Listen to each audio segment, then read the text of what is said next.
মৃতদেহ সমুদ্রের 400 ফুট গভীরে। থমকে গেলেন ডুবুরিরা। এই স্থানটি স্ক্যান ডাইভারদের প্রিয় জায়গা। আয়নার মতো স্বচ্ছ পানির তলায় বিভিন্ন প্রজাতির সামুদ্রিক প্রাণীর দেখা মেলে এখানে। চলুন তাহলে মূল ভিডিওতে ফেরা যাক। আজকের আধুনিক বিজ্ঞান গভীর সমুদ্রের রহস্য উন্মোচন করলো। এর জন্যই বলা হয়েছে সমুদ্রের নীরবতা ও গভীরতা নিয়ে কখনো প্রশ্ন তুলতে নেই।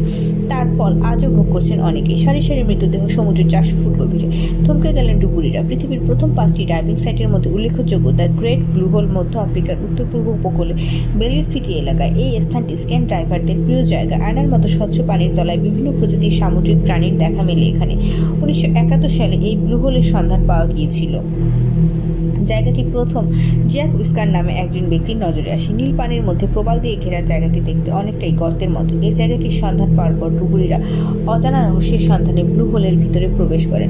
কিন্তু ভয়ানক আশ্চর্যের বিষয় হলো যে এই ব্লু হোলের ভিতরে প্রবেশ করেছে সে আর ফিরে আসেনি। ব্লু হোলের সঙ্গে এর হারিয়ে যাওয়া ডুবুরিরাও যেন রহস্যের মাঝে আটকে যায়।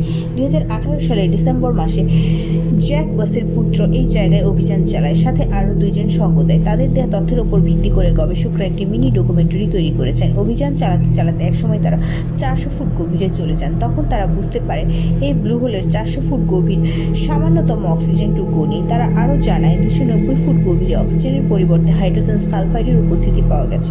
এসব ভেদ করে যতই গভীরে যাওয়া গেছে ততই অন্ধকার বেড়েছে। পথজিমের দুর্গন্ধযুক্ত হাইড্রোজেন সালফাইড গ্যাস পানির সঙ্গে এমনভাবে মিশে রয়েছে যা পানির নিচে একটি পূর্ণ লেয়ার তৈরি করেছে। আরও গভীরে গেলে তারা দেখতে পায় অসংখ্য গুহা, কিন্তু বেশিরভাগ গুহার প্রবেশপথই বন্ধ ছিল। তারা খুঁজতে খুঁজতে একটি গুহার সন্ধান পায় যেটির মুখ খোলা ছিল। গুহার ভিতরে ঢুকে তারা এমন কিছু দেখেছিলেন যা দেখা মাত্র তারা রীতিমতো শকড হয়ে গিয়েছিল। যে গুহার ভিতরে তারা ঢুকেছিলেন সেই গুহার ছাদ থেকে আবার পানি পড়ছিল। জানা গেছে এই এলাকাটি একসময় পানির উপরে ছিল। বহু বছর ধরে গুহার চতুর্দিকে জলরাশি বেড়ে যাওয়ার ফলে একসময় এটি জলের নিচে চলে যায়। তারা আরও পানির নিচে যেতে থাকে। যাওয়ার পথে একটি ভারী জিনিসের সাথে ধাক্কা লাগে তাদের, আর সেটার দিকে তাকিয়ে রীতিমতো হিতাহিত জ্ঞান শূন্য হয়ে গেলেন সবাই। পানির তলদেশে রয়েছে অসংখ্য মৃতদেহের সারি। যেসব ডুবুরি অভিযান চালাতে গিয়ে নিরুদ্দেশ হয়েছিলেন তাদের সকলেরই মৃতদেহ এ পানির 400 ফুট গভীর। এসব দেখে তারা বেশিক্ষণ সহ্য করতে না পেরে উপরে উঠে আসেন। গবেষকরা তাদের থেকে তথ্যগুলো সংগ্রহ করেন। আমাদের এই পৃথিবী নামক গ্রহে এমন কিছু রহস্য রয়েছে যা আজ পর্যন্ত কোনো মানুষ উন্মোচন করতে পারেনি। তেমনই এক রহস্যময় স্থান হলো মারিয়ানা ট্রেঞ্চ। মহাকাশ থেকে দেখলে আমাদের পৃথিবীর রং নীল বলে মনে হয়। পৃথিবীর 4 ভাগের 3 ভাগই পানি, যার বেশিরভাগ সাগর ও মহাসাগর। আর এই পানির জন্যই পৃথিবীকে নীল গ্রহ বলা হয়।